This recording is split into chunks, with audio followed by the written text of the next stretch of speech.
بسم اللہ الرحمن الرحیم۔ السلام علیکم ناظرین، ویلاگ ٹائم میں خوش آمدید۔ ناظرین، القادر ٹرسٹ کیس جو ہے اس کو سمجھنے سے پہلے ایک کیس ہے ملیر ڈیولپمنٹ اتھارٹی کا۔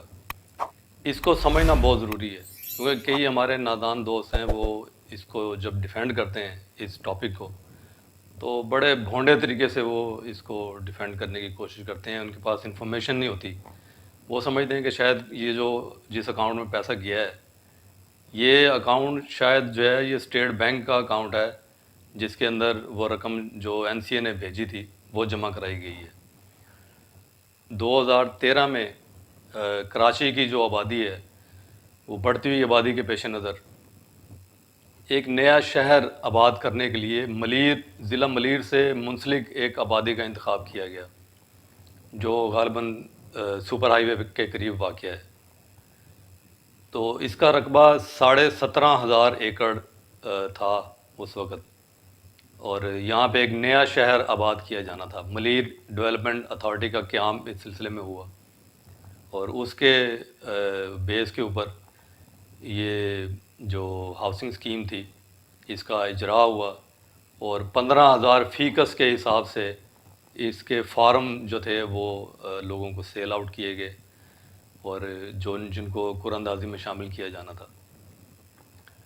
لیکن اسی دوران بحریہ ٹاؤن کے ملک ریاض صاحب کی نظر جو تھی وہ اس رقبے کے اوپر پڑی، تو ان کے ذہن میں یہاں پہ بحریہ ٹاؤن بنانے کا خیال جو تھا وہ آیا۔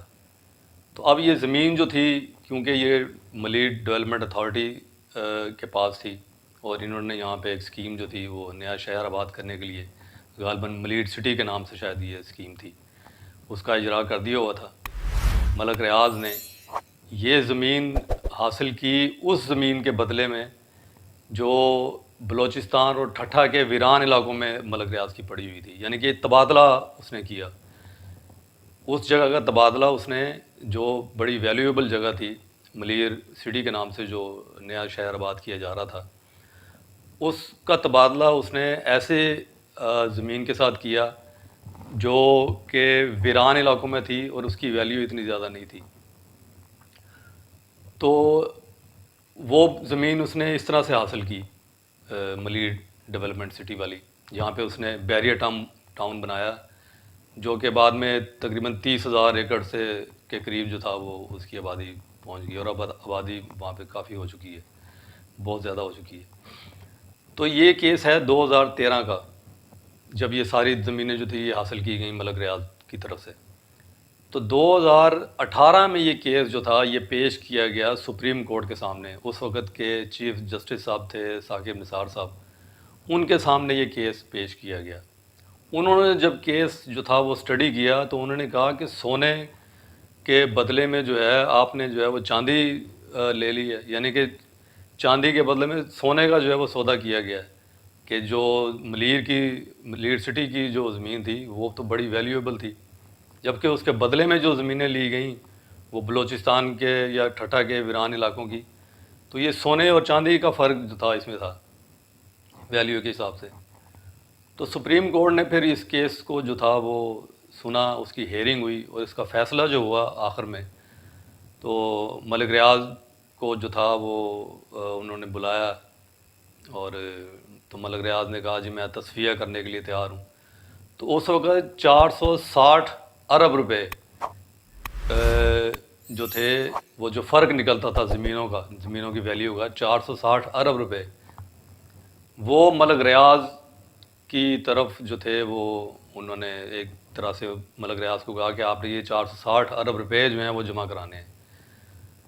تو ملک ریاض نے بھی اس چیز کا اقرار کر لیا۔ تو اس وقت سپریم کورٹ نے یہ اکاؤنٹ کھولا۔ اچھا، اب یہ کیس جو ہے یہ پہلا کیس ہے۔ دوسرا کیس پھر جو این سی اے نے رقم وہاں پہ سے پکڑی لندن سے، اور وہ پلی بارگین کے نتیجے میں 190 ملین پاؤنڈ جو تھے وہ ملک ریاض دینے کے لیے تیار ہوا۔ اس میں بھی تصفیہ کرانے میں شہزاد اکبر کا سنا ہے کہ بہت بڑا ہاتھ تھا۔ تو یہ وہ رقم تھی جو پاکستان اسٹیٹ کو انہوں نے بھیجی وہاں سے، اور یہاں پہ جب وہ کابینہ میں پیش ہوئی، اور کابینہ میں پیش ہوئی بلکہ وہ ایجنڈے کا آئٹم ہی نہیں تھا جو پیش کیا گیا اس دن، اور اس میں بند لفافے پہ ہی سب سے جو ہے وہ منظوری لے لی گئی اس کی، اور کسی کو دکھایا نہیں گیا. صرف 3-4 لوگ تھے جنہوں نے استفسار کیا، پوچھا، انکوائر کرنے کی کوشش کی کہ آخر یہ چیز ہے کیا جو ہمیں بتائی نہیں جا رہی کنسیلڈ لفافے میں جو ہے. تو اس میں شیریں مزاری تھی جنہوں نے انکوائر کرنے کی کوشش کی، فیصل واوڈا صاحب تھے، فواد چودھری صاحب تھے، اور شاید شیخ رشید کا بھی نام لیا جاتا ہے. یہ 1-2 لوگ اور ہیں، لیکن کسی کو بھی نہیں بتایا گیا کہ یہ کیا ہے.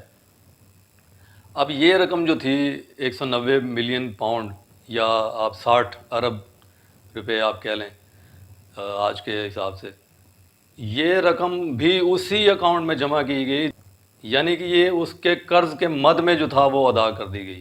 یہ گئی اسٹیٹ بینک کے پاس ہی ہے، لیکن یہ اس میں سے منہا ہو کے گئی ہے جو قرض ملک ریاض نے اسٹیٹ کا پہلے سے آلریڈی دینا تھا. تو یہ وہ جو ہے وہ کنفیوژن ہے جو لوگوں کو سمجھ نہیں آتی کہ یہ اکاؤنٹ جو اصل میں تھا، یہ اکاؤنٹ کس چیز کا تھا. یہ اکاؤنٹ اس قرضے کا اکاؤنٹ ہے جو 2018 کے فیصلے کے مطابق ملک ریاض نے اسٹیٹ کا دینا ہے، 460 ارب روپے. اس میں سے اب کتنے باقی رہ گئے ہیں، کتنے نہیں رہ گئے، لیکن اس میں سے 60 ارب روپے جو باہر سے آئے تھے، جو قومی خزانے میں جانے تھے، وہ بھی اس کے قرض کی مد میں جو تھا وہ ادا کر دیے گئے ہیں. تو یہ اصل میں جو ہے وہ کیس ہے. تو کئی لوگوں کو اس میں جو ہے وہ سمجھ نہیں آتی. وہ سمجھتے ہیں کہ شاید یہ پیسہ جو تھا ملک ریاض کا ہی پیسہ تھا اور یہ ملک ریاض کو ہی بھیجا گیا. تو ایسی بات اس میں نہیں ہے. پھر اس کے بعد جو کچھ بھی ہوا، یہ جو فائدہ پہنچایا گیا ملک ریاض کو، اس کے بدلے میں پھر جیسے وہ بیان کیا جا رہا تھا کہ ہیرے کی انگوٹھیاں جو ہے وہ لی گئیں، اور القادر ٹرسٹ کی جو زمین ہے وہ حاصل کی گئی. وہ گفٹ کی شکل میں وہ کہتے ہیں کہ جب ہمیں گفٹ دیا گیا ہے، لیکن در پردہ وہ گفٹ کس چیز کا تھا، وہ انگوٹھیاں کس چیز کے گفٹ کے طور پہ دی گئیں، اس کے پس پردہ جو فائدہ پہنچایا گیا وہ یہ 60 ارب کا فائدہ تھا جو ملک ریاض صاحب کو دیا گیا. امید ہے آپ کو یہ جو کیس ہے القادر ٹرسٹ، وہ اس کی جو بیسک جو چیز ہے، جو اکاؤنٹ جس کے ذریعے سے یہ پیمنٹ اسٹیٹ بینک کو گئی ہے، یہ آپ کو سمجھ میں آ گیا ہوگا. اگر آسان لفظوں میں بھی میں آپ کو سمجھانا چاہوں تو فرض کیا کہ میں اسٹیٹ بینک ہوں اور میرا قرض جو ہے وہ ملک ریاض نے دینا ہے، اور وہ قرض جو ہے وہ ادا کر رہا ہے انسٹالمنٹ کی شکل میں. اور اسی طرح اس کا فرض کیا کہ اس کا جو قرض بچ گیا ہے وہ 100 ارب روپے رہ گیا ہے. تو 100 ارب میں سے اس نے 60 ارب جو ہے وہ دے دیے جو باہر سے آئے تھے. اب اس کے 40 ارب رہ گئے ہیں. اور جب میں اسٹیٹ بینک کو مجھے جب پتہ چلتا ہے کہ باہر سے کوئی رقم 60 ارب کی وہ پاکستان کے یعنی کہ گورنمنٹ کے خزانے میں جمع کرانے کے لیے آئی تھی، پاکستان کی عوام کی وہ رقم تھی، تو میں پھر یہ پوچھتا ہوں کہ وہ رقم کدھر ہے جو پاکستان اسٹیٹ کے لیے آئی تھی. یہ تو جو قرضہ تھا یہ تو اس کی مد میں ادا کیے گئے ہیں ملک ریاض کی طرف سے. تو جو 60 ارب روپے پاکستان کے لیے آئے تھے وہ کدھر ہیں؟ تو یہاں پہ جو ہے یہ کویشچن مارک جو ہے وہ آتا ہے. تو یہ آسان لفظوں میں نے آپ کو جو تھا یہ بتایا ہے. تو آج کے ولاگ میں اتنا ہی. انشاءاللہ اگلے ولاگ تک کے لیے اجازت دیجیے. اللہ حافظ.